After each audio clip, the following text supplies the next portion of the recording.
Senhora deputada, muito bom dia. Bom dia igualmente aos senhores deputados, mas quero também, de forma muito respeitosa, cumprimentar a todas as senhoras e senhores telespectadores da TVAL, bem como senhoras e senhores ouvintes da Rádio Digital Leste. Cumprimentar a todas as pessoas que, no dia de hoje, estão aqui no plenário desta Casa para assistir à realização da reunião da Comissão de Finanças e Tributação. Então, há quórum regimental para iniciarmos a reunião. E os senhores deputados receberam em seus respectivos gabinetes cópia da ata da 23ª reunião ordinária da Comissão de Finanças e Tributação, referente à primeira sessão legislativa da 20ª legislatura, em discussão. Não havendo quem queira discutir, em votação. O senhor deputado com cópia, mas como se encontra aprovado.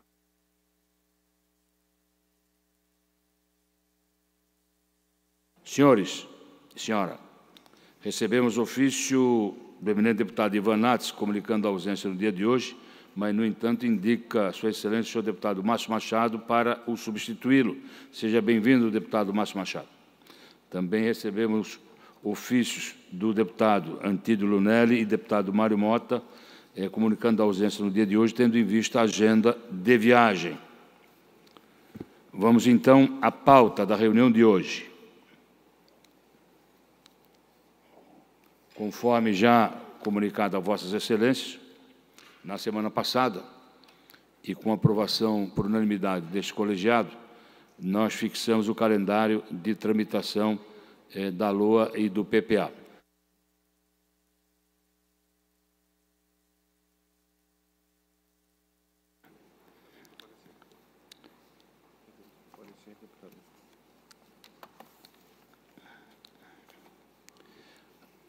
Na semana passada, como estava dizendo, Vossas Excelências aprovaram o calendário de tramitação do PL 0385/2023, em que é autor o Governo do Estado, e que estima a receita e fixa a despesa do Estado de Santa Catarina para o exercício de 2024, estabelece outras providências. Da mesma forma, também nós fixamos o calendário para o projeto de lei 0339/2023, em que é autor também o Governo do Estado, que institui o plano plurianual para o quadriênio 2024 e 2027, estabelece outras providências. Então, no dia de hoje, nós temos o parecer preliminar a ser distribuído a Vossas Excelências. Mas faço questão de relembrar um pouco acerca do cronograma de tramitação de ambos os projetos. Então, foi a aprovação na semana passada, e hoje a aprovação, a apresentação do parecer preliminar, mas, vamos lá, muito importante, a partir de hoje, abrimos vistas ao coletiva, à Assembleia Legislativa, à mesa diretora do Tribunal de Justiça, à mesa diretora do Ministério Público do Estado de Santa Catarina e também do Tribunal de Contas do Estado de Santa Catarina. Então, vistas coletivas até o dia 13 de novembro. Então, peço à assessoria que, no dia de hoje ainda, encaminhe a esses órgãos e poderes o pedido de vista coletiva.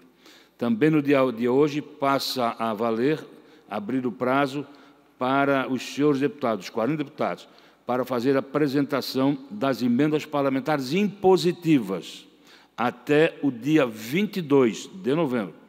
Todas as assessorias já estiveram aqui no plenário, juntamente com a Coordenadoria do Orçamento Estadual, acerca de todos os procedimentos. Também, no dia de hoje, abre espaço, até o dia 22, para a apresentação de emendas parlamentares não impositivas e de bancadas também não impositivas. Por que de bancada? Porque agora existe uma lei específica que criou as bancadas regionais na Assembleia Legislativa, né, com divisão territorial fixada conforme o IBGE. Então, nós vamos fazer um teste esse ano. Tá? E aí eu vou falar com o presidente para ver se nós possamos, dentro de um limite de 1% da receita líquida, tentar fazer a emenda parlamentar, a emenda de bancada não impositiva. E aí, se nós fizermos, nós temos que diminuir consideravelmente as emendas parlamentares não impositivas, de forma individual, para podermos tratar. Nós vamos ter direito à emenda parlamentar impositiva e aí começar a rechear a emenda de bancada não impositiva. Para lá na frente nós fazemos a emenda constitucional para podermos tratar dessa questão como foi ao longo dos anos a emenda parlamentar e depois a emenda parlamentar impositiva.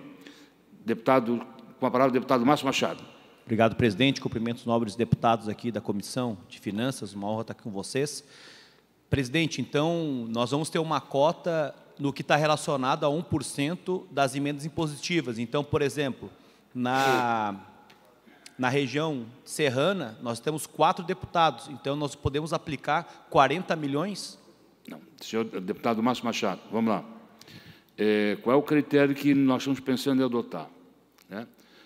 Verificar o que corresponde em termos de valor 1% da receita líquida, divide por 40 deputados, multiplica por 4 deputados que fazem parte da bancada serrana.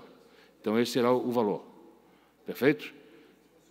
Porque a emenda impositiva já está a 10.600, né? Como? A emenda impositiva, a nossa, é 1% a emenda. A emenda impositiva dos deputados é 1% da receita líquida. Perfeito? Da receita líquida. O que é que significa dizer? Se for 400 milhões, dividido por 40, dá 10 milhões para o deputado.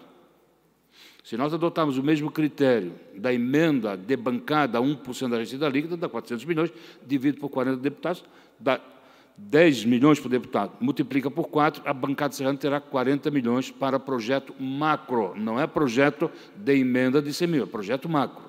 Por isso, emenda de bancada. Perfeito? Senhor presidente. Deputado Jair Mioto. O raciocínio do deputado Márcio está correto. É apenas o valor da impositiva multiplicado pelo número de deputados.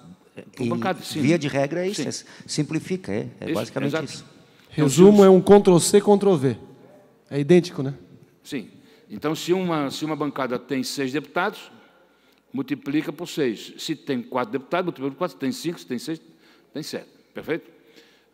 Vou aqui alertar a Vossa Excelência. Não quer dizer que, em nós aprovando as emendas de bancada, o governo tem a obrigatoriedade de sancionar. Não é isso, gente. É o teste que nós estamos fazendo. Nós vamos tentar fazer o acordo com o governo para que não haja o veto dessas emendas de bancada. Perfeito? Então, é o primeiro ano, o primeiro teste que nós vamos fazer. Perfeito? Alguma dúvida, deputada Luciane e deputado Senhor presidente, Fernando? acho que daí só fica o detalhe do ajuste, a regulamentação dentro da casa, se cada bancada terá 5 obras no valor de 5, 6, 7 milhões, que a gente possa ter uma ideia, compartilhar com as outras bancadas e a gente fazer o encaminhamento. Né? Exatamente isso. Senhor presidente. Principalmente, senhores deputados, nós temos que ver o anexo de prioridades que nós aprovamos na LDO. É muito importante, Vossa Excelência, olharem o anexo de prioridade da LDO para poder privilegiar com as emendas de bancada. Deputado Lucas Neves, com a palavra. Senhor presidente, eu gostaria de verificar com o senhor, até foi uma conversa que eu tive com o próprio deputado Márcio, a respeito do valor mínimo da emenda impositiva. Hoje está em R$100 mil. Se teria a possibilidade de nós baixarmos para R$50 mil. Por quê? Eu vou dar um exemplo de uma PAI que fez um projeto de ampliação e me apresentou de R$60 mil. Eu vou dar R$100 mil, vai ficar um valor sobrando, a gente vai ter que incluir outras coisas naquele processo, e eu poderia, com essa diferença, ajudar uma outra instituição. Então, eu faço aqui um pedido, se a gente conseguir baixar para R$50 mil, o valor da emenda, né, deputado? Vamos lá, gente. Na verdade, o valor mínimo de R$100 mil já está previsto na LDO, é lei. Nós não podemos agora mudar e baixar. Isso tem que ver para o ano que vem. Não há mais como baixar. O valor mínimo da emenda parlamentar impositiva é de R$100 mil. Por que se fixou esse critério lá atrás? Por causa da operacionalização. Na verdade, se multiplicar 30, 40, 50 emendas por 40 deputados, é quase 2.000 emendas. Então, são 2.000 planos de trabalho, são 2.000 processamentos, enfim, é muito trabalho, é muita burocracia. Então, fixou-se um mínimo de 100 mil para poder facilitar. Deputado Luciano Caminhato, com a palavra. O microfone da parte, deputada, por gentileza. Oi. Assim. Bom dia, presidente, deputados. Nós tivemos uma situação, não sei se foi no ano passado ou no ano anterior, que a gente fez emendas guarda-chuva. Lembra? Que, por exemplo, um parque infantil que custa 30, 40 mil reais, A gente colocaria 2 ou 3 numa emenda, guarda-chuva, definindo os locais. Aí fica numa emenda só e atende 3 objetos. É possível. Poderia ser? O sistema está sendo aperfeiçoado a cada ano que passa. O problema são as entidades. Sim. Nós temos dificuldades com as entidades. Mesma coisa, eu recebi um pedido, presidente. Deixa Vamos termina, desculpa, interrompi. Um pedido de 60 mil reais. Depois vamos para o ponto. Tá. Um pedido de 60 mil reais para um projeto já específico. Obrigatoriamente eu tenho que dar 100. Esses 40, ou eles não vão utilizar, ou eles vão inventar alguma coisa para fazer. Esse que é o grande problema, são as entidades.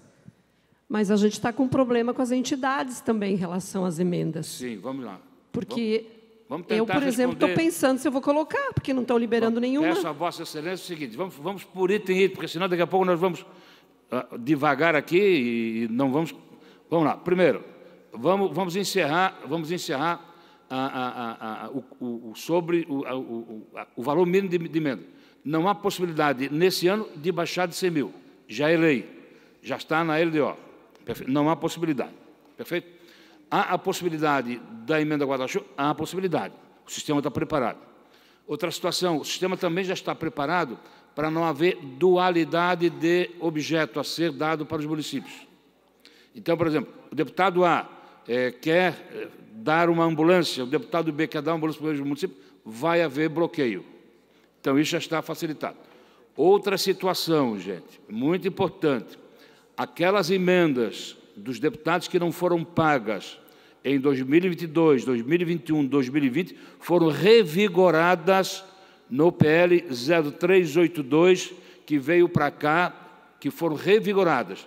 Então, o projeto 0382, que veio com as emendas dos deputados, se queriam modificar ou não, veio com o anexo 1 e 2, nós fizemos o anexo 3 das emendas de 2022 que não foram pagas, nós fizemos o anexo 4 das emendas de 2021 que não foram pagas, nós fizemos o anexo 5 das emendas de 2020 que não foram pagas. Perfeito? Então, está lá, estão revalidadas. É lei, é lei. Então, o deputado, ou a mesa diretora, não, o presidente, tem que fazer a gestão para poder pagar 2 deputados que não foram pagos. Eu me lembro bem que tem um deputado, Padre Pedro Baldiceira, que tem de 2020. Então, essas todas estão revalidadas. Perfeito? Vamos lá. Outra. Sancionou, né? Verifica ali com o Roger. Eu quero. Sancionou, sim. Sancionou. Mas, tá? Presidente, só ainda sobre esse tema. A gente comemora a sanção, mas não é pago. Sim, vamos. Deputada. Por que é impositiva. Tá, se você, o governo tem que pagar. Se for emenda, se for... O governo tem que pagar. Prefeitura, ok. Eu já tratei dessa situação com Vossa Excelência nos seguintes termos. Tem que pagar. Não pagou, a casa tem que reagir. Esse é o fato. Sim. Tem que reagir, gente. Tem que reagir. Perfeito? Então, aí tem que ter uma reunião de líderes. Eu já tratei disso, tem uma reunião de líderes. Quem manda na casa, no bom sentido, são os líderes. Os líderes, quando tomam posição, uma medida, são os líderes. Né? Então, vamos lá. Uma outra situação, gente, que eu quero tocar para Vossa Excelência. A questão de destinar emendas a entidades, como, por exemplo, hospitais filantrópicos, a Paz e redes femininas de combate ao câncer, principalmente. Ainda é convênio. Ainda é convênio. Apesar de ter uma legislação específica, ainda é convênio. O que é que nós estamos conversando com o governo? Principalmente hospitais filantrópicos, fazer fundo a fundo. Fundo a fundo. Perfeito? Porque as emendas parlamentares impositivas da área da saúde, todas elas são dentro do Fundo Estadual de Saúde.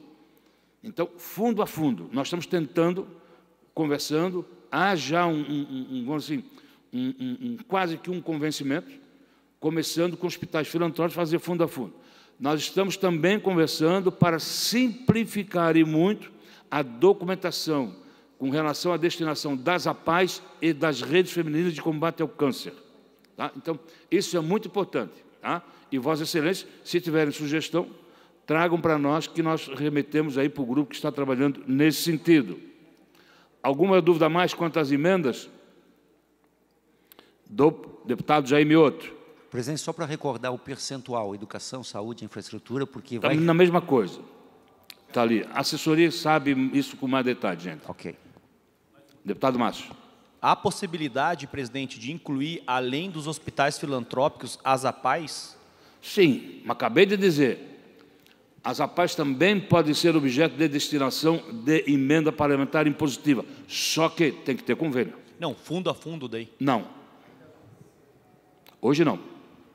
Nem APAE e nem Rede Feminina de Combate. Mas também quero alertar a Vossa Excelência. Ainda não está liberado para fazer emenda parlamentar impositiva fundo a fundo. Estamos na fase de estudos de como operacionalizar isso. Ok? Mas que há possibilidade, há e já está encaminhado. Senhores deputados, senhores deputados, então vamos prosseguir aqui rapidinho. Então, dia 22 terminam todos os prazos para apresentação de emenda. Nós vamos fazer a apresentação do parecer conclusivo no dia 6 de dezembro.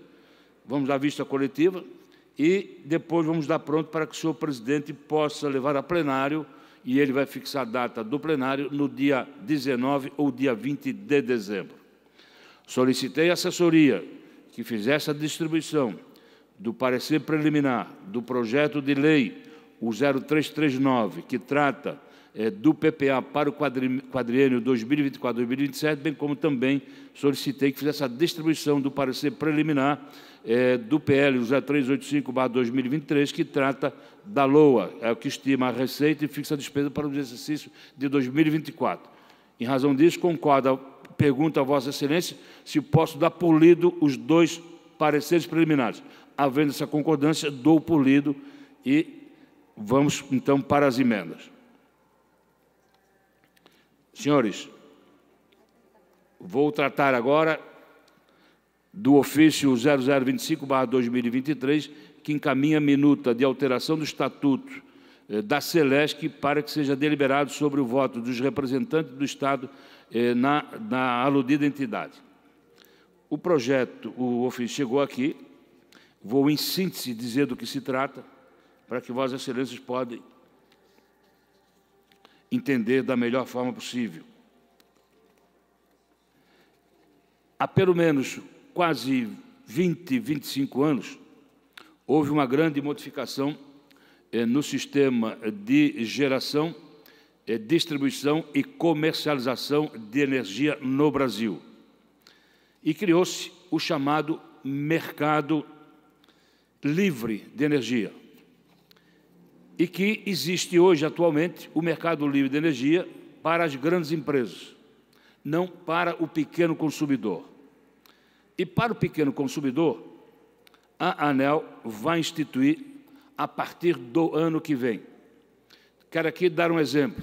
Você pega o sistema de uma grande empresa, da WEG. Né? A WEG hoje pode comprar energia de qualquer parte do Brasil, de qualquer empresa do Brasil, dentro do mercado livre, como pode comprar também da concessionária da Celesc. Mas pode comprar da Copel, da CFL, enfim, de qualquer empresa que produz energia, seja com geração hídrica, seja com geração de energia renovável. Mas, se o deputado Fernando Crelin, na sua casa, desejar comprar energia de qualquer empresa do Brasil, não pode. Não pode. Obrigatoriamente, o deputado Fernando Crelin, em sua residência, tem que receber energia da Celesc. Mas a legislação vigente no país vai dar a condição de, a partir do ano que vem, entrar em vigor, né, a situação em que o deputado Fernando Crelin, se desejar comprar energia de uma empresa da Bahia, terá essa condição. Para tanto, a Celesc precisa se atualizar nesse sentido e precisa criar a comercializadora de energia para pequenos consumidores. E ela não está preparada estatutariamente para tal. Perfeito? Não está preparada estatutariamente para tal.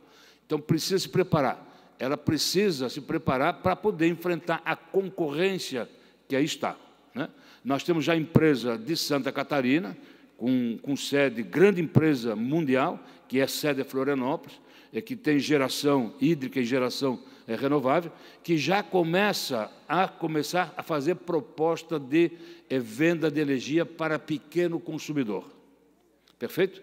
E se assim nós deixarmos proceder e não atualizarmos o estatuto da Celesc, nós vamos deixar a Celesc para trás nesse sentido, e é patrimônio de Santa Catarina. Então, em síntese, é isso aqui. Há outras modificações, mas sem muita importância no Estatuto. Na verdade, é a modernização do Estatuto, abrindo a Celesc para comercialização de energia para pequenos fornecedores em Santa Catarina.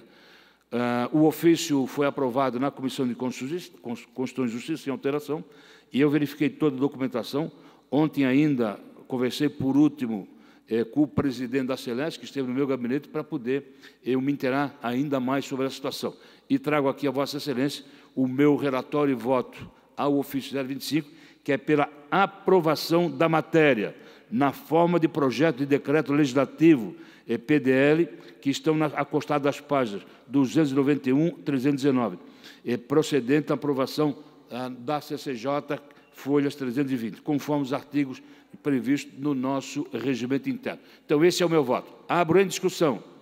Não havendo quem queira discutir, em votação. Senhor deputado, com cópia, mas como se encontra, aprovado por unanimidade.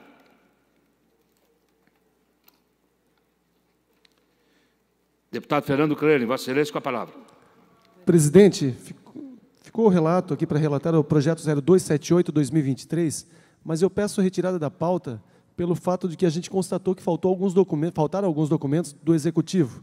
Então, já comunicamos o Executivo, fizemos uma diligência informal para que eles possam mandar e a gente fazer o parecer. Retirado de pauta. Deputado Jair Mioto, Vossa Excelência, com a palavra.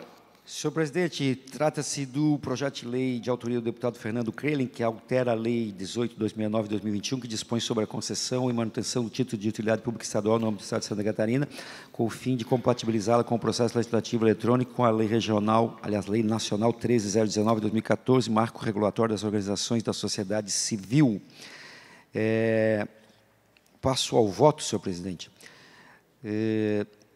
A essa comissão compete analisar, etc., sobre o viés delineado, verifico que a proposição, se aprovada, não incorrerá em despesas, tratando-se da compatibilização do processo de declaração e manutenção de utilidade pública ao processo legislativo eletrônico, com o mote de desburocratizar e simplificar. Desse modo, no que tange aos aspectos da observância obrigatória para esse colegiado, não vislumbro óbice a regular tramitação da matéria nesse Parlamento, sim conduzo o voto no âmbito dessa comissão, com fundamento nos artigos tais regimento interno, pela admissibilidade do prosseguimento do projeto de lei. Parecer favorável, senhor presidente.